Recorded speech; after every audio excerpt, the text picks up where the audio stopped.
देखो, श्री गुरुओं ने सबसे पहले हमें मोक्ष मार्ग में सम्यक दर्शन प्राप्त करने की प्रेरणा दी है। हमें सबसे पहले सम्यक दर्शन में अपनी पूरी ताकत, पूरी चेतना, पूरा उपयोग, पूरा पुरुषार्थ केवल एक सम्यक दर्शन में खर्च करना चाहिए। हमें अभी और कोई बात में दिमाग नहीं लगाना चाहिए। और देखो भाई, पात्रता सिर्फ इतनी सी है कि आत्मा की अगर तुम्हें सच्ची रुचि है, तुम 2 टाइम 3 टाइम स्वाध्याय करते हो और वास्तव में गहराई से आत्मा की रुचि पूर्वक तत्व चिंतन करते हो, तुम्हें अंदर से अपना आत्मा अच्छा लगता है, तो तुम पूरी तरह सम्यक दर्शन के पात्र हो, तुम्हें कोई कमी नहीं है।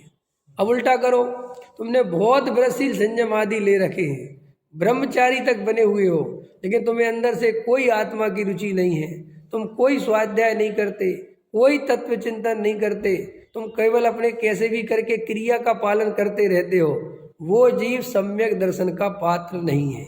उल्टा कर दिया है मैंने बिल्कुल। देखो भाई, पात्रता बाहर से नहीं आती, पात्रता अंदर से आती है। निमित्त कुछ नहीं करता, कार्य उपादान से होता है। ये तुम्हें निर्णय करना ही पड़ेगा, और तुम निमित्त पे ताकत लगा के रखोगे, 3 काल में सम्यक दर्शन नहीं होगा। निमित्त की तरफ दृष्टि जाता ही मिथ्या दृष्टि की है।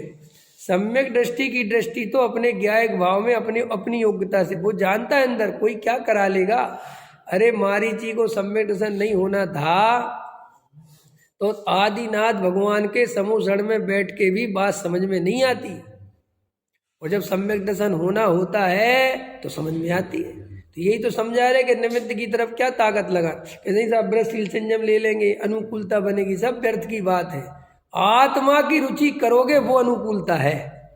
क्या कहा मैंने सुनील जी? आत्मा की रुचि होनी चाहिए तो सम्यक दर्शन होगा।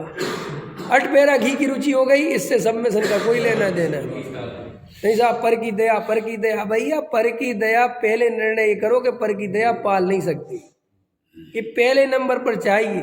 अगर इस मान्यता पूर्वक पर की दया पालते हो कि मैं पर की दया पाल सकता हूं, तो 3 काल में सम्यक ये सर्टिफिकेट है कि तुझे नहीं होगा।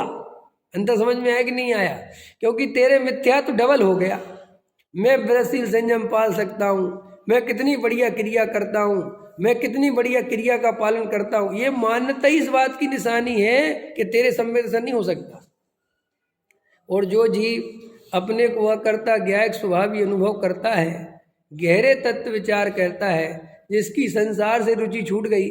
हमारी एक आदत बहुत गलत है, हम संसार की रुचि छूटने का अर्थ ही कुछ गलत समझते हैं।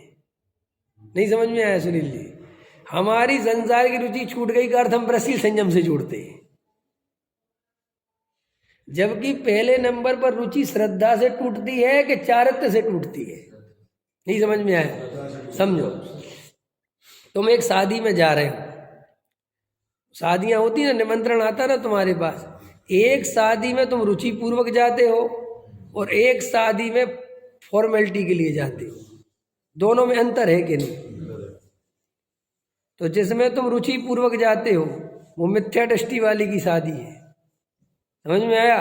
और जिसमें अरुचि पूर्वक जाते हो वो सम्यक दृष्टि वाली शादी है। जाते दोनों में ही हो, बाहर से कोई सींग नहीं निकल आएंगे तुम्हारे कि तुम किसमें रुचि पूर्वक गए और किसमें अरुचि। वैसे ही कोट पैंट पहन के ही जाओगे, वैसे ही खड़े होगे, वैसे ही मिलोगे, वैसे ही बात करोगे, बिल्कुल शब्द भी वही बोलोगे। बोलोगे कि नहीं बोलोगे? लेकिन अंदर में जमीन आसमान का अंतर रहेगा। अगर अपने भाई के घर कुटुंब परिवार की शादी होगी तो तुम्हारा अंदर का भाव अलग होगा। अच्छा एक बात बताओ, अपन शादियों में जाते हैं, अपन वहाँ सब लोग खड़े रहते हैं, अपन ऐसे देख के बाहर से पहचान पाते हैं कि कौन किसका क्या है? समझ में आता है? सब एक सही रहते, एक सही भोजन होता है, सब वही करते, एक सही बातें करते। वो तो अपन को पूछना पड़ता है कि क्यों, इसमें से लड़के का भाई कौन है, इसमें से लड़की के भाई कौन है, पिताजी कौन है, ये कौन है, फलाना है, क्यों बाहर से ही निकल आएंगे? नहीं भैया, वो तो ज्ञान का विषय परिचय कराएगा तो बनेगा, बाहर से नहीं पता चलता। लेकिन अंदर में बहुत अंतर है। ये श्री गुरु कहते हैं कि हम जब तुमसे कहते हैं कि संसार की रुचि छोड़ो, तो तुम उसका अर्थ सीधा पूरा ही छोड़ना समझ लेते हो। पकड़ में आएगी नहीं। जैसे अपन शास्त्र पढ़ो उसमें लोगों संसार की रुचि छोड़, संसार की रुचि छोड़, संसार में कोई सुख नहीं है, तो इसको ऐसा अर्थ लगता है कि अरे आचार्य तो कह रहे संसार की रुचि छूटेगी नहीं तब तक सम्यक दर्शन होगा नहीं। तो इसका अर्थ है क्या निकाल लेता है कि रुचि नहीं छूटेगी, माने क्या करना है देवेंद्र जी? रुचि नहीं छूटने का अर्थ क्या निकालता है? ये सोचता है मैं रोटी खाता हूँ ना, मैं कपड़े पहनता हूँ ना, मैं घर में रहता हूँ ना, मैं व्यापार करता हूँ ना, मेरी पत्नी है ना मेरी, इसलिए मेरी तो रुचि है। वो इसका अर्थ रुचि निकाल देता है, और वो इसका अर्थ ऐसा निकाल लेता है कि इनको छोड़े बिना मुझे सम्यक दर्शन नहीं होगा। जबकि वास्तविक कथन क्या था कि इनकी रुचि छोड़ माने इनमें एकत्व बुद्धि तोड़, इनमें अपनत्व पना तोड़, इनसे भेद ज्ञान कर कि ये अपनी वस्तु नहीं है। अपनी वस्तु तो एक ज्ञायक भाव है। इनमें जो तेरा ममत्व पसरा पड़ा हुआ है वो छोड़, जो तू इनका करता धरता बनता है वो छोड़। ये इसको कहते हैं संसार की रुचि छोड़ना। अब समझ गए? निचली भूमिका में पंचम गुण स्थान वाले को नहीं कह रहे हूं, मिथ्या दृष्टि के लिए। और सारा उपदेश मिथ्या दृष्टि को ही है।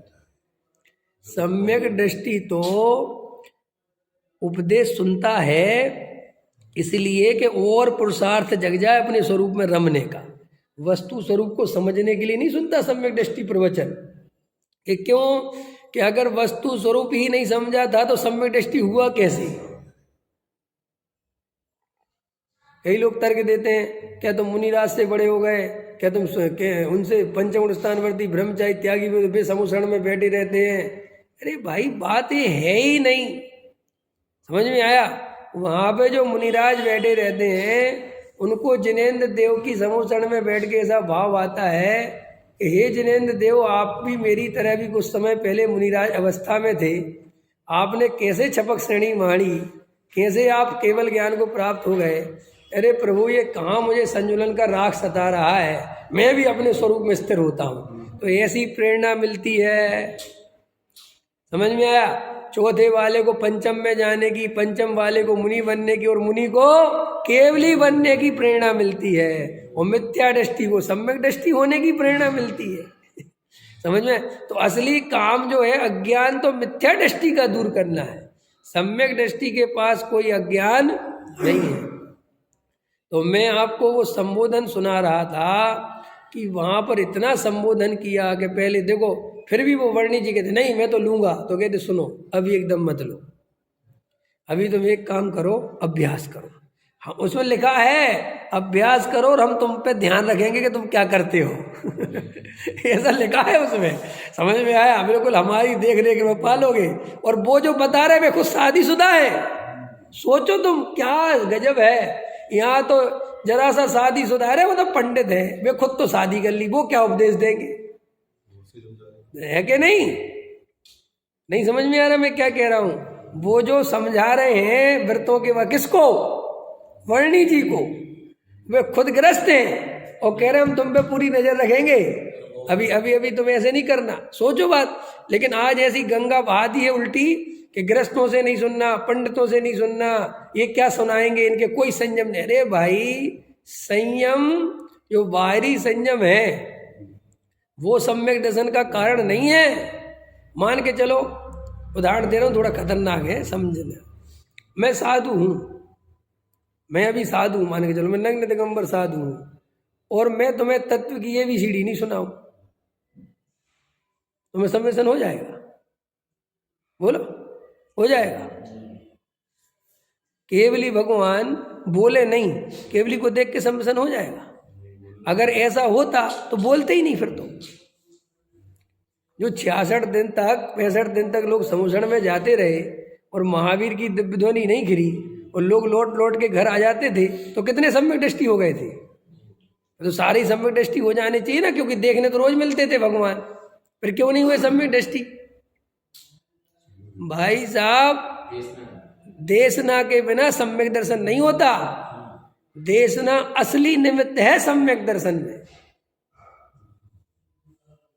मूल कारण है देशना लब्धि। ये बिल्कुल आगम की बात बोल रहा हूं। 5 लब्धि पड़ी है ना, उसमें देशना लब्धि ही असली लब्धि है, क्योंकि 4 लब्धि तो आपको खुद करनी है। नहीं समझ? अरे भाई, पहली लब्धि कौन सी है सुनील जी? क्षयोपशम लब्धि, फिर विशुद्धि लब्धि, फिर देशना लब्धि। तो भाई साहब क्षयोपशम में दूसरा क्या करेगा? वो तो तुम्हारे ही होना चाहिए क्षयोपशम। अब विशुद्धि में भी दूसरा क्या करेगा? वो तुम्हारी होनी चाहिए विशुद्धि। ये जो तीसरा कनेक्टिविटी बनती है ना, वो सिर्फ देशना में बनती है कि दूसरे की सहायता लेनी पड़ती है कि महाराज उपदेश बताओ करना क्या है। ये सिर्फ देशना में देव शास्त्र गुरु है काम के, और पर प्रयोग में खुद को करना है, प्रयोग करण में खुद को लगना है। आप समझ गए?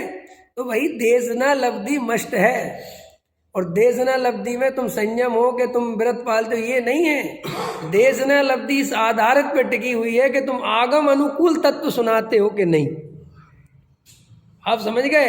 अगर आप आगम अनुकूल तत्व सुनाते हो, आप 7 तत्वों की यथार्थ व्याख्या करते हो, फिर चाहे आप पंडित हो, चाहे आप ब्रह्मचारी हो, और चाहे त्यागी वृत्ति हो, चाहे शादीशुदा हो, हमें उसमें कोई भी आपत्ति नहीं होनी चाहिए। ये टोडामल जी गृहस्थ थे, इनके 2 बच्चे थे, हम सब जानते हैं। तो क्या इनका ये मोक्ष मार्ग प्रकाशक पढ़ने लायक नहीं है? क्यों?